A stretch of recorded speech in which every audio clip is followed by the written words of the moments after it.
With prices starting at £50,000, it's cheaper than a proper Range Rover. And because it's available with 7 seats, it's more practical as well. But like I said at the beginning, the old Range Rover Sport was a bit of a fraud. The question must be, is this one really a Range Rover? And is it a Sport? Let's start with that first bit. No matter how much wood and leather it's fitted with, the mark of a real Range Rover is being able to tackle this sort of stuff.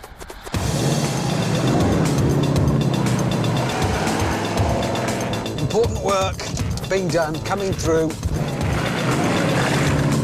Well, the first thing you need to know is that this is not a discovery in a Range Rover frock. It has the proper Range Rover's chassis and the same terrain response system as well. This analyses the ground you're driving over and automatically adjusts the suspension, gearbox, brakes and engine output to suit.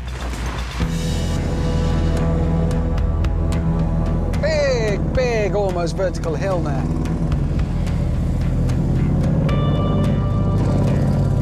Very steep, very muddy.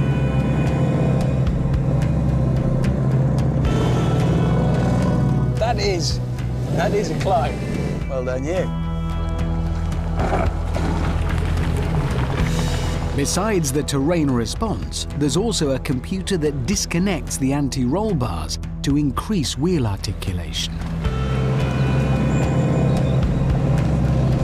We're over.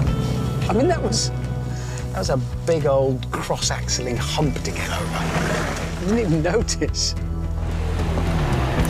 And there's more. Ah, water.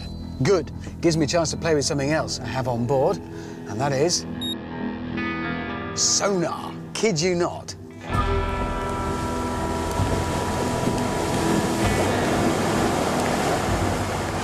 Sonar transmitters and receivers in the door mirrors measure the depth of the water. It'll make a big noise if it's getting too deep.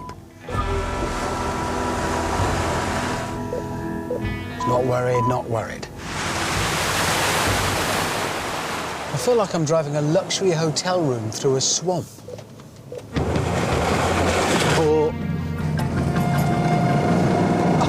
Oh, that's steep.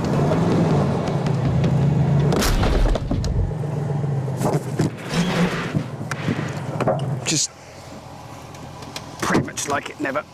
I think I've repaired that, more or less. That's how it was.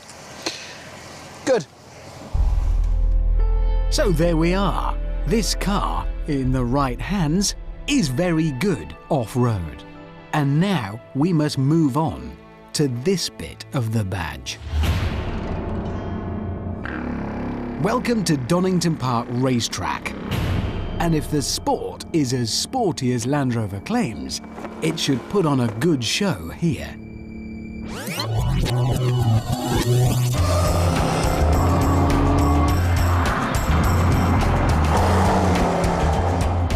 Now you can get these with a V6 or a V8 diesel. The one I'm in is the supercharged petrol V8 with 503 brake horsepower, so that is the power taken care of. And because it's built on the brand new all-aluminium chassis of the proper Range Rover, it's getting on for half a ton lighter than the old Sport. That turn, lift, and then it comes round and then bang! 503 brake to all 4 wheels and off you go.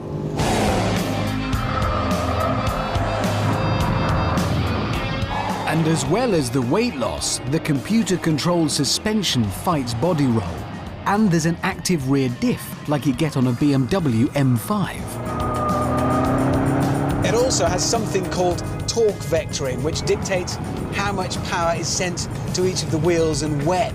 I mean, that is supercar stuff. That's what you get on the McLaren 12C road car.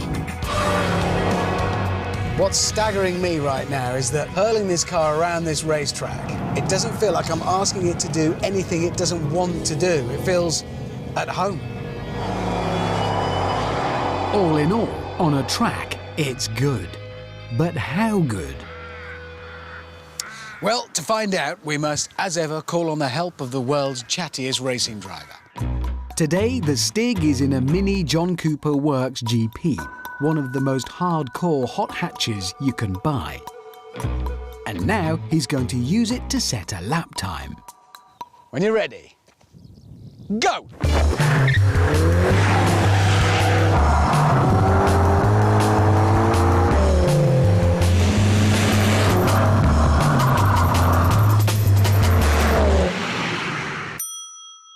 Now let's find out if that can be beaten by the big, bulky 4x4. And to oversee proceedings, I shall ride shotgun. The beauty of this is, he's no idea what that last car was called. No idea what he's in now. Doesn't care, no bias, you see. All he can do is try and go as fast as he can. Right, we are off. In towards the first corner. Not braking at all for the first corner. Oh, that's very, very quick down there. Some wee might have come out there. Woo! Brakes work, that's good. I'm not worried about putting him off because this is just like a quacking noise for him, it's irrelevant. It's worth remembering about now that this is still a very big, heavy car. It weighs more than the heaviest Mercedes S-Class. But even at Stig speed, the Sport seemed to have everything in order. We should be the leaning tower of Range Rover Sport right now, but somehow we're not. It's fantastic. We've just crossed over a minute. That's the longest protracted tyre squeal in the history of tyres and squealing. Oh, that is. My, that was flying. Oh, chicane. That is fast. And onto the final straight. 129.8 to beat. 129.5. There it is. So, after years of writing checks it can't cash, this car has finally earned the right to be called the Range Rover Sport.